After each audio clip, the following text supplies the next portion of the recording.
Okay, welcome everybody. Ang dami nyo, ginulat nyo ako. Akala ko magkwentuhan lang tayo. Kwentuhan lang tayo, SP. Okay, good.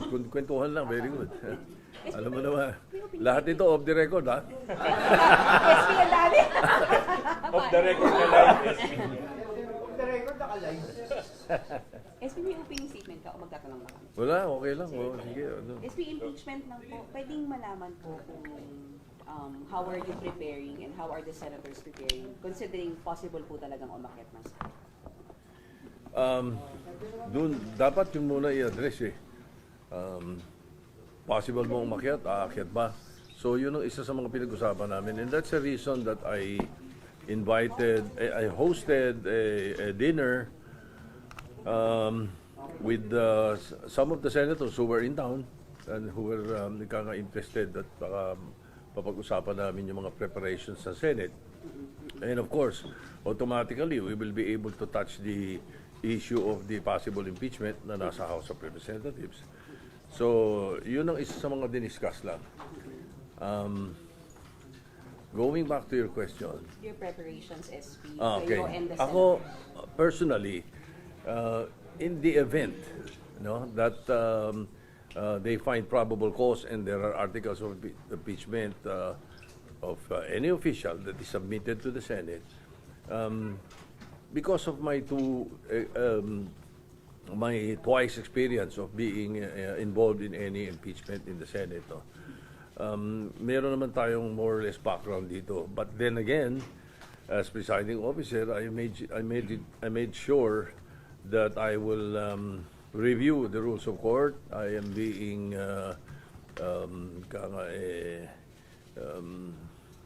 helped by a number of lawyers and at the very least 2 justices that are giving me a very good perspective of what to expect. Ang importante kasi is that I brush up on the rules of and the rules of the Senate because sui generis ang impeachment no? Di naman talaga exactly pwede mo sabihin judiciary ang buong system niya hindi no, mayroong kombinasyon talaga sa amin sa impeachment. So I'm brushing up on that. You can call it a crash program, but it's continuing. I have started twice already. Siguro I'll have another 2 programs next week. Just in case. As I said, just in case. Because at the moment, hindi naman natin masabi kung anong papadala ng House sa amin. At ayokong pakialaman kung ano man ang nangyayari doon to preserve my impartiality. And it's best that you are prepared. Yes, prepared for any eventuality. How hard will the preparation be? SP, I have to ask since hindi po kayo lawyer, SP, and you will be the presiding justice. Even though, I don't see that as a problem, because the rules of the Senate are involved in the impeachment rules that the Senate has passed before, and if ever we do use it again, yun pa rin yun. And suppletory ang rules of court. That's why I said that mas importante rin na may brush up ako dun. I don't see a problem with that. The important thing is that the presiding officer knows what's going on and what will go on. So, hindi extra hirap for you kahit na hindi kayo lawyer? Kumbaga hindi extra challenge for Hindi you? naman. Hindi siguro. Ano lang, review lang. Sir, did you recommend the same to the other senators na mag-brush up na kayo with rules of court? Yes. Actually, yes, that was the intent of my, one of the intents, one of the reasons why I hosted a dinner with some of the senators who were available to join us. Most of them, and all of them were in the majority na nakausap ng staff Yung mga COS naman ang pinagsabihan ko kung sino mga available I told them about that. Sabi ko, mas maganda, just in case, umakyat sa atin, mabuti na yung nakahanda tayo, hindi pwedeng mangangapa tayo at mangangapa din ang mga senador. Because there are issues that the presiding officer may throw to the body, or there may be an objection from any of the members that we should be able to know how to address these objections. Ilan po nakarating na? Ilan po nakarating? 8 or 9. Majority. Oo nga. All majority, Majority. black members. Oh yeah, all majority. But may mga na-late, dalawa who were coming late, so hindi na tumuloy. And can we say that majority of the senators are also preparing based on your ano po, I think so, yes. advice? Something like that? Yes. Pero I'm hindi sure they na- are. I'm sure they are. Para just in case nga. Right now we don't know. We don't know if the House will pass the articles of impeachment, if they will find probable cause. Right now, tutuusin there is a vacuum. So mahirap magbigay ng komentaryo tungkol dyan except that we have to wait for the decision of the House of Representatives whether they find probable cause. Pero last time, SP, nagkaroon ng issue dun sa forthwith. What can we expect from the Senate? In case lang po, matapos sa House at iakyat, will you act on it forthwith? Yes, I will act on it with dispatch. Definitely forthwith. As soon as the Senate receives it, I will inform the Senate and refer it to the Committee on Rules. So sir, no need to define the word forthwith. No need to I define. no need. I know what the meaning of forthwith is. SP, kailangan po bang may session? Sorry, can you walk us through it, SP? Kunwari iakyat siya, kunwari lang naman SP, na wala pang session, kailangan po bang maghintay na may session bago mag-start yung impeachment trial?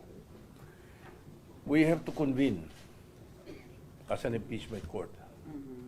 So technically, we may convene, by May 4. May 4 dapat magre-resume na kami. That's just 2 weeks, 2 weeks away. So we may be able to do that. As a matter of fact, yung mga nakaraang impeachment, ang tagal nga ng mga preparasyon. December yung may inakyat yung CJ kay CJ Corona. December inakyat. January January na na start. nag-start pero ano yun with dispatch ka ginawa doon kasi if I recall it right, December 11 nakarating sa Senate, December 11 pinasa ng House, December 12 nasa Senate, correct, yun. No, baliktad. December 12 House in-impeach 188 signatures and then December 13 transmitted to the Senate. December 14 the Senate convened as an impeachment court. Okay. The following day. Kasi in session kami niyan Yeah. And then December 15, the following day, Chief Justice Corona received a copy of the complaint. Formal, pinadala kagad namin. And then December 26, the Chief Justice filed his answer to the complaint. And then January 16, the trial began. So there was at least a month preparation for that, no? And I recall, if I'm not mistaken, the Senate President then, Senator Juan Ponce Enrile, and I was Majority Leader, kaya I was private to the actions being taken. We acted like a pre-trial Meron kami the legislative the legal bureau of the Senate, di ba? The Senate Legal Division started preparing parang a pre-trial, no? We asked to the official to submit and then all the necessary preparations were done. So Ganun pwede mangyari yun dahil ganun kabilis din yun. Pero ito kasi tinamaan ito nung nung Christmas break. So SP, you can convene basta may session po. Tama? Convene as impeachment court basta may session. Basta pinakamadali is kung may session. Yes, of course, by May 4, if we receive the articles of impeachment, then we will immediately convene as an impeachment court. Sir, if ever na-iakat dito yung articles of impeachment, what will happen dun sa na-archive na articles of impeachment? May iiwan sa archive yun. Wala na yun. Oo. Pero paano yung gagawin yung diskarte? Kasi baka tumama rin siya sa budget and Iba pa mga bills. Give us a na schedule as paano yung possible. Baka masyadong matagal pa yun. I mean, what are you talking about? Budget for 2027? sir, yung kasi paano yung magiging schedule nyo na may session kayo tapos Hindi. Okay yun. Originally, I was thinking during that parang dinner meeting na or supper meeting namin, I was thinking of a whole day session. Senate in the morning, impeachment court in the afternoon, Monday, Tuesday, Wednesday. Now, sabi ko, sige, let's discuss it with the other members, include the entire Senate, pati minority. Just in case, no?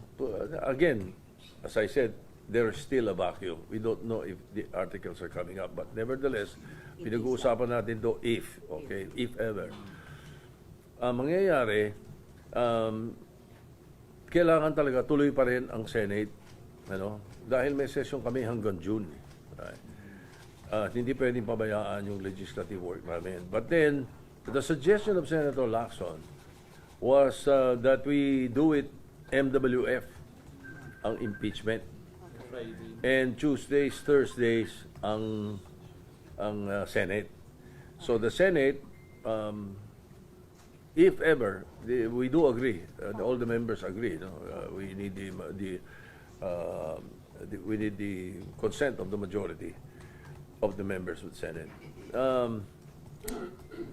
Baka maging 3 p.m. ang sessions because yun ang nakalagay sa rules namin, Tuesdays and Thursdays. 3 p.m. to sawa. Ano. And then, ang impeachment court, based on the impeachment rules, is 2 p.m. up. At 2 p.m. 2 p.m. Yun ang nakalagay sa rules, sa current rules. No? MWF. And I doubt if we need to change the rules, you know. It is, in effect, kung tutuusin, wala kami nilagay na sunset provision doon sa impeachment rules ng panahon ni Justice Corona. So, kung tutuusin, we can easily adopt it. And I suggest that we adopt it because malawak na yun. In the rules, it also includes the rules of court as suppletory. So, lahat ng kikailanganin namin sa impeachment ay naroon na sa rules na yun. Even yung pre-trial and whatever recommendation they want. Pinakamaganda is wag na namin galawin. Ito na yung approve namin. Total, ando doon naman yung rules of court. Sapagkat if we change it, magpa-publication na naman. Ano, pag nag-publication yan, May 4 kami magre-resume. Ang suspension ng adjourned CND, ang Senate, June 5. Tama ba ako? Yes, June 5. Yes, sir. First week. Yes, sir. June 5. No? Adjourned CND yun. But the Senate is not the impeachment court. Therefore, we may continue. That is my opinion, and I hope the legal minds of the Senate would agree. No? As long as nakapag-convene muna kayo. Basta before the nakapag-convene kami before the break. I'm sure we will convene before the break if ever the House transmits to us the articles of impeachment. What if the House transmits the articles of impeachment nang naka-break na kayo ng June? What will happen?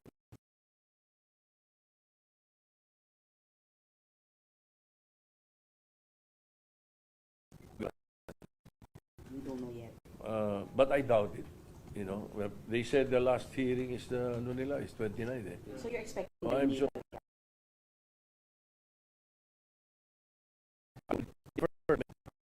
Pero sir, meron na ba kayo nabubuong timeline? Kung sakaling sa 29 yung tapos nung sa House and then itatransmit dito. May pre-trial ba? Pre-trial, proper trial. Pwedeng meron ganun eh. Pwedeng i-facilitate namin para yung mga ikangay doon sa pre-trial itself na discussion namin, na presentation, mas mapapacilitate yun eh. Yung stipulations can be already included, di ba? Mas madali yun. SP, sorry. Balikan ko yung sked. Yung pong sked nung kay CJ Corona kasi hindi MWF yun. Pero yung ngayon po ninyo mag-MWF. Ano ba ang ginawa namin doon? SP Monday to Thursday. No, Monday 4 to days. Yeah, Monday to Thursday. Pero 2 p.m. onwards. Monday to Thursday, 2 Oo. p.m. onwards. Yeah. Nagsesesyon kami Umaga. sa umaga. That's again a possibility. As I said, it was just a suggestion of Senator Lacson. Pero hindi. I will have to bring it up with the entire body. We will discuss it on May 4. Or probably we can call for a caucus before session starts. Before May 4. So hindi pa kasi Siguro the resolved. weekend of May, I may call for a caucus para yung ibang mga kasama natin lahat marinig na natin. Pero SP, pwede nyo bang pag-usapan yung rules on impeachment kung hindi kayo nakakonvene as an impeachment court, yung Senate? Oo, pwede. Because it was the Senate that approved it eh. Yung Committee on Rules ng Senate ang nag-submit nun eh. Hindi as an impeachment And court. ako yun, di ba? Remember, I was chairman of the Committee on Rules eh. SP logistical wise, gaano kahaba yung preps? Kasi may road na kayo. Pero sir, SP syempre malawakang media coverage ito. Do you think it also will take time? The prosecution team will be here, defense team will be here. You need rooms for it. More reporters will be coming in. Especially it's a VP impeachment. Do you think it will take time, SP, logistically wise, for the preps? We still have to look into that. Indeed, it will be very a mountainous task, because of the intent of the public to be able to watch it. Diba? Kung yung mga dating impeachment at saka itong ginagawa natin pagdating sa budget na live streaming and open to everything. It should be open to even the pre-trial should be open to everything. Everything that we do, everything that we discuss must be open to the public. Pero may inutos na po ba kayong gano'n na to prepare yung mga logistic Hindi pa naman, pero it's part of the work of the Senate. It's part of the job order. Kaya ang tutuusin, even the Senate legal is empowered to prepare with or without an impeachment. Talagang dapat nakahanda. At kami, dapat talaga nakahanda kami. SP, this early, sigurado may magsasabi niya. Parang premature yung gagawin ng Senate if you're doing what you're saying now. Na, We're simply bakit naghahanda? we're simply preparing for just in case because it is already there. It is part of the job of the Senate. We're empowered to do so. And the departments involved in the Senate itself are empowered to do so. So we're merely preparing just in case. Para hindi bigla kaming nagulat at bigla kaming ikangay, o paano gagawin? Bigla kami tayo magkukumahog pag biglang nagpadala ng articles of impeachment ang House. Pag hindi nagpadala, well and good. Concentration natin will be on the legislation again. Diba? SP, kung sa case ni CJ Corona, tama ba yung sabi niyo po, it took 1 month for the preparation? So they took Because of the Christmas break. Break yun. December 26 nagpadala ng sagot si Chief Justice eh. And then so break na yun. Pasko na at the New Year. January 16 nagpupisa yung trial. January, March, April, May. 3 months eh. So, in the 3 months ang inabot yung kay Chief Justice. A little over 3 months. In the case of BP, sir, if ever i-transcribe dito, hindi naman naabutin ng 1 month yung preparation. Mahirap ang speculate. Silang depende sa prosecution, depende sa defense, depende sa ipapresent nila sa amin. Pero sir, bali convene muna kayo bago yung pre-trial or baliktad? Oo, hindi. Convene. Convene muna kami. na, Oo, convene Kasi muna nangyari kami. kay Senator Quiston, di ba parang nag-pre-trial muna? Hindi, yung naging issue, di ba? SP. Pwede bang Oo. mag-decision ng Senate ng hindi impeachment court? Yun, di ba? Oo, hindi. Sabi hindi. niya, court. Kailangan convene muna. SP, Kailangan convene muna. Ang sinasabi ko yung sa rules, kung rules ang tinatanong nyo, walang problema. Andiyan dyan yan, inflation eh. Pero yung pre-trial and all actions of the impeachment court, it must be convened as an impeachment court before acting on anything. nakakita po ba tayo ng komplikasyon once i-accept yung articles of impeachment? Kasi sabi ni Senator King, pinayuhan kayo na some of the members of the minority posibleng questionin na yung pagtakil ng Senate dun sa impeachment trial ni VP Sara, knowing na may mga kaalyado si VP Sara ng mga senador. Are you also preparing for that, for to challenge ng ilang senators? Well, definitely, we will have to be very ready for anything. Anything at all, we'll be ready for that. And I actually, I'm not comfortable with what you said, na may mga kaalyado. That is showing partiality. And I would like to think that all 24 senators are impartial and should be and must be impartial. We not only must be impartial, we should look impartial. Kaya kahit na may kakampi siya o may kakampi si ganito o may kalaban si ganito, mali yung pagbibintangan agad natin. Mali yun.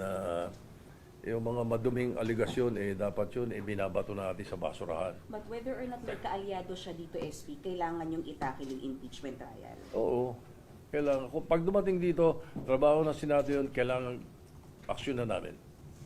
Even if may mga individual senators, Yeah. SP, na openly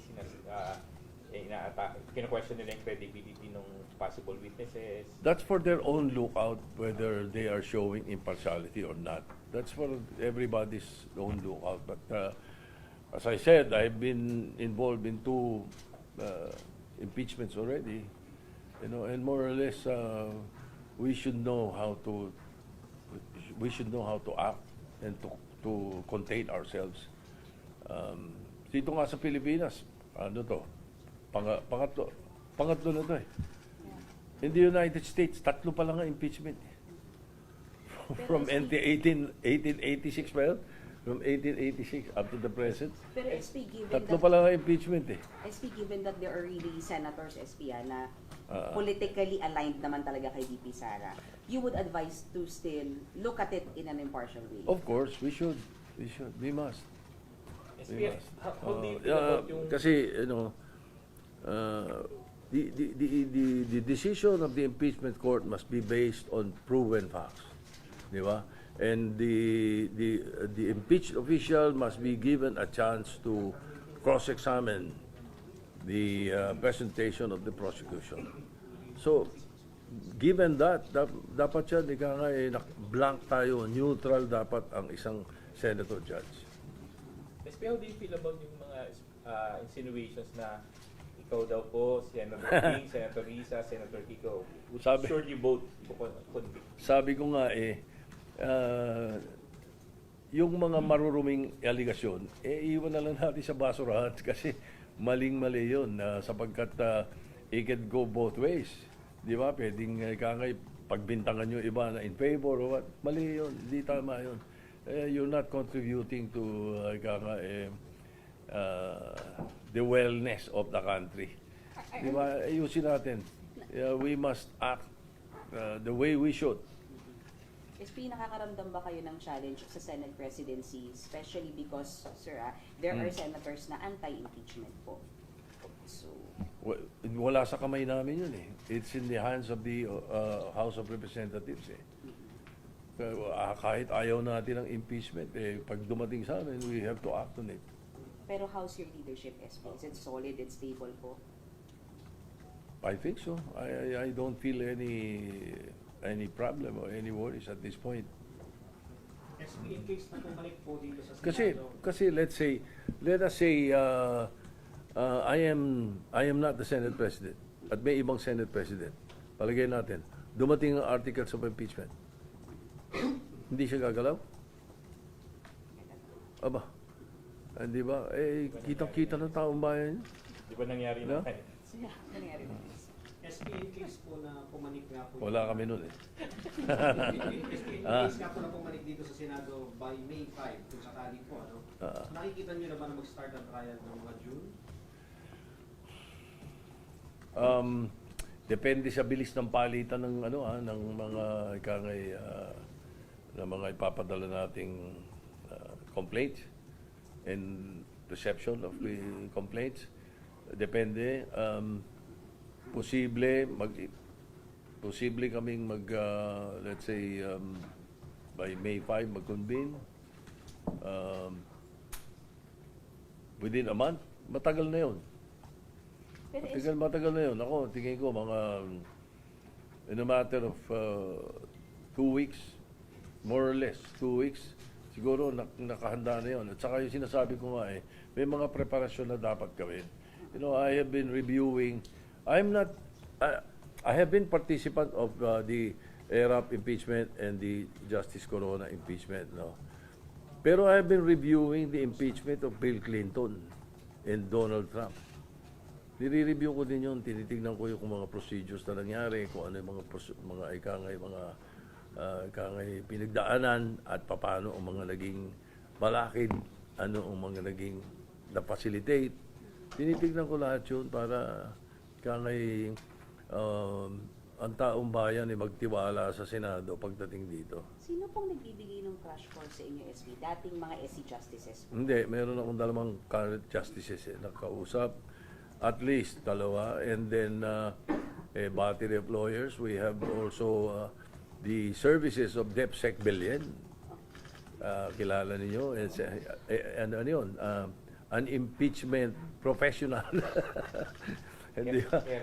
ERAP at saka Justice Corona. Nag-hire na po kayo, SP, ng hiwalay na legal team to really be with you throughout the impeachment process? Yes, we have. Meron na? Meron. So yung magkaka-spokesperson. Ayun pa pala, kayo. spokesperson. Pinag-aaralan ko pa yun. We will ask the ano. Hindi, ako, no. I mean, Wala ako. Senate. Senate, I will consult with the other members of the Senate and we will recommend whoever is if it is necessary. Kapag we can make one of our own spokesperson, pwede naman sila dyan. Pwede si Pia Cayetano, pwede si Lauren. Pwede. So when the, Pwede. when the trial starts, SB, hindi na namin kayo ma-interview as presiding judge all about impeachment? Ah, You will hindi na. not? Ay, Hindi na. Hindi na dapat. Hindi kami dapat sumasagot. As a matter of fact, hindi ko na sasabihin kung sino. Pero meron, di ba, after the impeachment, after hearing, pupunta doon sa press room, nagpapa-interview. Mali yun, ha? Committee hearing, sir? Wala ka siguro dito noon. Hindi, nung impeachment. Oo. Pupunta doon, nagpapa-interview. Okay na. Thank you. Yung pricing lang ng DOE, nagsiset na sila ng maximum tsaka minimum price sa Price lang sir. Dapat, ako, lahat ng kilos na ginagawa nila para i-address yung oil crisis, I agree, I concur. Except, gusto ko pa rin, mag-aralan pa rin nila yung sinasabi ko na alisin natin yung oil deregulation law. Balik natin sa dati para makontrol ng gobyerno. Kasi, okay, sinasabi nila, may rollback, may ganito, gana. Pwede na ba natin tanungin kung magkano bili nila? Pwede na ba natin tanungin kailan nila nabili? Yun yung mga pwede nung wala yung oil regulation law. Ngayon na mayroon na yun, hindi, wala lahat yun So, sana pag-aralan din pa rin nila yun. I have a bill filed. I think, I heard yesterday, they filed one in the House. So, maganda. You ask sir na priority. Sana. Marami kami priorities Pabigyan ko na lang kayo ng kopya ko. Steve, iakyat yung articles of impeachment ng May 4. That week, magko-convene kayo. Tama? Oo. Because for Yes. this. Oo. Pero kailangan pong Hindi basahin lang that muna- week, baka the following day. Kailangan pong ibasahin muna sa plenary bago kayo mag-convene yung articles of impeachment. The plenary must be informed. The body must be informed. Officially. Once I receive it, I will inform the body and I will refer it to the Committee on Rules. That is the proper thing to do. Because ultimo nga renaming of a street na galing sa House pagdating sa amin, kailangan i-refer na Senate President Ano na yung impeachment articles of impeachment? So, If ever it reaches the Senate. So, inform the body. At the moment, there is a vacuum. Di So, ba? SP, inform the body and then convene the impeachment court. Tama? Oo, Inform yeah. the So, Oo. that week, SP, kung sakali. Yes, Okay. yes. Okay. Thank you, SP. Thank you very much. Thank you, everybody. Kina-invite din po ba yung minority Hindi kasi nasabihan ko lang yung mga chief of staff na ng majority? chief of staff ko, nasabihan yung mga chief of staff ng majority. Ng majority. Oo. Hindi ko nga sila personally kausap SP, nandito ka bukas? Malamang. Ulitin natin. Ibang Ayun, ganito karami. Sige, tatlo lang tayo, SP. Ano? Next week ba? Check ko. Yung sinabi yung nakaraan. Sige mo kayo kaya SP, bukas. Tapos sa Thursday, andito ka rin, SP. Everyday po tayo. Thursday. Thursday. Sigurado bukas. Thursday, probably. Oh, Mawari tayo, SP. Anong comment nyo na nahuli na raw si Everyday with SP. Saldi ko. Everything at this point is speculative. You leave it to the executive department. Saka anything that has to do with the Blue Ribbon, ask the Blue Ribbon chairman. Pinakamaganda para ika na Okay na yun. compartmentalize na mga issues.